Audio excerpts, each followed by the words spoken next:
how cool is this wagon? We've got a Corona, and we just dive around it. We've got the camera going.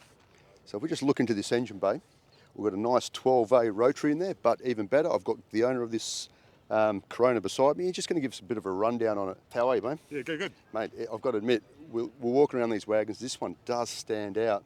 So can you tell us a bit about it? Yes, it's a 78 Toyota Corona wagon. Yep. The 12A Bridgeport Rotary in it. All built by myself. And So you build Rotaries on the side, or? I'm a mechanic by trade, but that's Yep. the first Rotary that I've mucked around with, really, and ended up building this one in my kitchen because it was a nice and clean place to do it. Yep. And then, I've had it for about probably 7 or 8 years now, and plenty of shows and events, and So good fun little cruiser. You know, these were fitted with the 18Rs. Yep. And I know, like, I've played with the 18Rs before, and I've done the 18R GU, Mm-hmm. and they're pretty peppy engines. Yep. But you've decided to rip the 18R out and go with a Rotary. Yeah, so it was pretty tired when I got it with the 18R in it. Yep. Smoky and leaking oil from everywhere and all that sort of stuff. Yep. And a mate had the Rotary engine available.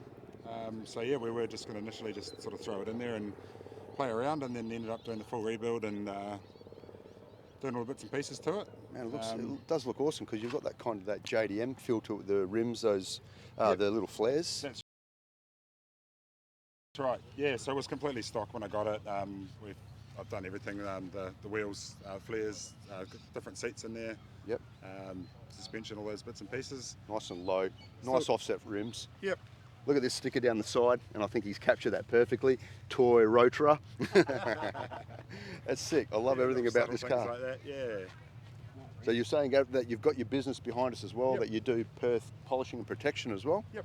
Which is sick, that you've got that goes hand in hand with this sick looking wagon that you've got here. Cheers, mate. Yeah. So obviously being involved with the Rotaries and the old school cars here in Perth, we get to work on a lot of these cars in the business as well. So it's really good. And you're fortunate enough to do that. That's right. And then have events like this. So first wagons out west. Good turnout already so far. So awesome. All right. Thanks for your time anyway, big guy. Good, mate. Thanks Thanks, a lot. buddy. Cheers.